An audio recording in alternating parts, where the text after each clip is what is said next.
अस्सलाम वालेकुम दोस्तों, मैं हूं सईद उमर फारूक अपने चैनल उमर स्पीक्स की एक और एपिसोड के साथ आपकी खिदमत में हाजिर हूं। दोस्तों आज के एपिसोड भी हज स्पेशल एपिसोड है और हज 2026 की दरखास्तें जारी और सारी हैं। बहुत सारी चीज़ें हैं जिनका आपने बहुत ज़्यादा ख्याल रखना है।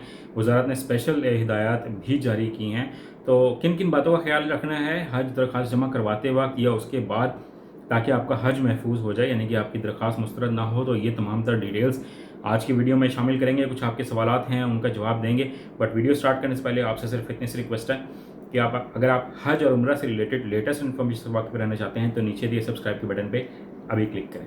जी तो दोस्तों, सबसे पहले अल्लाह ताला से दुआ है कि जो लोग भी हज 2026 में इंटरेस्टेड हैं तो अल्लाह ताला उनकी ये ख्वाहिश कबूल मंजूर फरमाएँ और लोग खुशियों के साथ हज करने जाएँ, खुशियों के साथ वापस आएँ और अल्लाह ताला उनको एक मकबूल हज की सादत नसीब फरमाएँ। आमीन के साथ वीडियो का आगाज़ कर लेते हैं। जी तो दोस्तों, सबसे पहले मैं आपको बताता चलूँ कि हज 2026 की दरखास्तें तकरीबन मैंने कल की वीडियो में बताया था कि 75,000 के करीब जमा हुई थी। तो अब दूसरा मरहला जो है वो स्टार्ट हो गया है और इस मरहले में और ये भी मैं बताता चलूँ कि जिन लोगों ने दरखास्तें जमा करवा दी हैं वो इंशाल्लाह हज 2026 ज़रूर करने जाएंगे। उनकी दरखास्तें मंजूर हो गई हैं, तो वो उनको हज की सबसे पहले मुबारकबाद। अब जो लोग दरखास्तें जमा करवाना चाह रहे हैं तो उनको मैं ये बताता चलूँ कि पहले आइए पहले पाइए की बुनियाद पर हज दरखास्तें जमा हो रही हैं, तो आपने बिल्कुल देर नहीं करनी है। क्योंकि जैसे ही दरखास्तें कंप्लीट हो गई, चाहे वो 2 दिन में हो जाएं, 3 दिन में हो जाएं, अब क्योंकि 14 अगस्त की छुट्टी भी आ रही है, तो आपने कोशिश ये करें कि आज या और कल में अपनी हज दरखास्तें जमा करवा लें, ताकि आपकी सीट जो है वो कन्फर्म हो जाए। दूसरी बात यह है कि प्राइवेट हज से मुतालिक लोग बहुत ज़्यादा पूछ रहे हैं, जो सवालात आ रहे थे मेरे पास। अभी तक प्राइवेट हज का कोई स्टेटस नहीं है और इसीलिए हुकूमत ने जो प्राइवेट हज की जो दरखास्तें हैं वो भी कम कर दी हैं, यानी कि सीटें जो हैं वो कम कर दी हैं। और बेहतर यही है कि आप सरकारी हज स्कीम के तहत जाएं, जिसमें लॉन्ग हज पैकेज भी है और शॉर्ट हज पैकेज भी है। 38 से 42 दिन का लॉन्ग पैकेज है और 20 से 22 दिन का, 25 दिन का शायद लॉन्ग शॉर्ट पैकेज होगा। उसकी अमाउंट थोड़ी सी ज़्यादा है, 50,000 से 1 लाख शायद ज़्यादा होगी अमाउंट। तो आप जो भी चाहें अभी फ़ौरन सरकारी हज स्कीम के तहत हज की दरखास्तें जमा करवाएं। प्राइवेट के इंतज़ार में ना रहिएगा। पिछले साल भी 67,000 एप्लीकेशंस ज़ाया हुई थी, तो ये तो मैंने प्राइवेट का आपको जवाब दे दिया है। बाकी अगर हज नसीब में होगा तो आप ज़रूर इंशाल्लाह जाएंगे। अगर आपने प्राइवेट का वेट करना है तो कर लीजिए, लेकिन अभी किसी को अमाउंट देने की, पैसे देने की ज़रूरत नहीं है कि कोई आपको झांसा दे कि आप हमें पैसे दे दें तो हम आपकी सीट रिज़र्व कर देते हैं। ऐसा बिल्कुल नहीं है। अब बहुत से लोग बार बार ये सवाल पूछे थे कि हमने कौन सी डॉक्यूमेंट साथ लेके जाने हैं। तो अगर आपके पास आईडी कार्ड नहीं भी है, उसकी रसीद है तो भी काम चल जाएगा। पासपोर्ट नहीं है, उसकी रसीद भी है तो भी काम चल जाएगा। आपके पास वाइट बैकग्राउंड वाली 3 पासपोर्ट साइज़ पिक्चर्स चाहिए। 5 लाख आपके पास अमाउंट होनी चाहिए। और अगर आप शॉर्ट पैकेज लेना चाह रहे हैं तो 5.5 लाख आपके पास अमाउंट होनी चाहिए।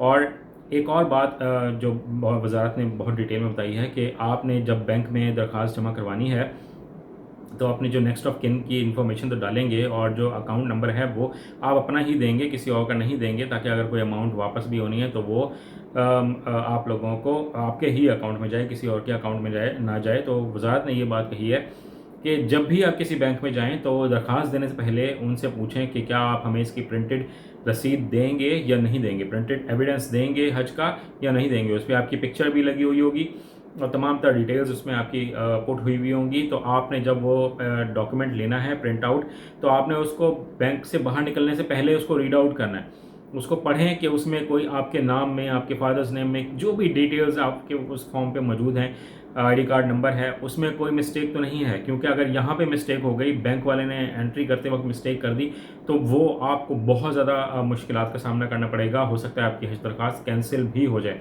तो आपने इस बात का बहुत ज़्यादा ख्याल रखना है। जब आप, जो लोग भी अब दरख्वास्त जमा करवाने जा रहे हैं, तो इस बात का बहुत ख्याल रखें। फिर ओवरसीज़ पाकिस्तानी का बहुत ज़्यादा क्वेश्चन आ रहा था कि हम किस तरह से दरख्वास्त जमा करा सकते हैं। तो अब क्योंकि हुकूमत ने जो स्पॉन्सरशिप हज था उसको क्योंकि ख़त्म कर दिया है, उसमें दरखास्तें इतनी आती नहीं थी, डॉलर्स में अमाउंट पे करनी होती थी। अब वो सिलसिला हो गया ख़त्म, वो सीन ख़त्म है। तो अब आप अपने किसी भी रिश्तेदार, किसी बहन, भाई, बेटे, कज़न, जिसके थ्रू भी आप देना चाहें हज की दरख्वास्त जमा करवा सकते हैं। प्रोसीजर सबका सेम है, बट सिर्फ ये फ़र्क होगा कि आपने बाकी जो डॉक्यूमेंट्स हैं वो जब आप पाकिस्तान आएंगे तो उस वक्त आपको जमा करवाने पड़ेंगे। ओरिजिनल जैसे डॉक्यूमेंट्स अगर कोई चीज़ मांगते हैं तो जैसे पासपोर्ट वगैरह, तो आप अपने किसी भी रिश्तेदार के थ्रू एप्लीकेशंस जमा करवा सकते हैं। फिर कोविड वैक्सीन से मुतालिक जो सवाल था और उसका वजारत ने भी बहुत डिटेल में जवाब दिया, मैंने वहीं से लेकर ये आपको मैं जवाब दे रहा हूँ कि अगर आपकी उम्र 65 साल से कम है तो आप जब फॉर्म जमा करवाएं तो आपने ये लिखवाना है कि मैंने कोविड वैक्सीन नहीं लगवाई हुई, और अगर आपकी उम्र 65 साल से ज़्यादा है तो फिर आपने ये लिखवाना है कि मैंने कोविड वैक्सीन लगवाई हुई है, यानी कि कोरोना वैक्सीन लगवाई हुई है। अब इसमें क्या टेक्निकली चीज़ है ये तो अब मुझे भी इतनी डिटेल में नहीं पता, कि लेकिन हुकूमत ने कहा है तो आपने ऐसा ही करना है, तो फ्यूचर में उसकी डिटेल सामने आ जाएंगी कि ऐसा हुकूमत ने क्यों कहा है। और क्योंकि कोविड वैक्सीन सबको लगनी ही है, तो वो जब हाजी कैंप लगेगा ईद उल फितर के बाद, यानी कि जब ट्रेनिंग सेशंस होते हैं तो उस वक्त वो वैक्सीन जिन लोगों के नहीं लगी होगी तो वो भी लगवा देंगे, और 12 साल से कम की उम्र के बच्चे हज पर नहीं जा सकते हैं। बाकी आप अपने दीगर मामला जो हैं वो उनकी तैयारी कर लें। तो आज की वीडियो में इतना ही कहना था। कोई मजीद क्वेश्चन हो तो आप कमेंट सेक्शन में से पूछ सकते हैं। चैनल पर गए हैं तो चैनल को सब्सक्राइब कर लीजिएगा। हज पर जाएँ तो मुझे अपनी दुआओं में याद रखिएगा। अपने घर वालों का बहुत ज़्यादा ख्याल रखिएगा। अल्लाह हाफ़िज़।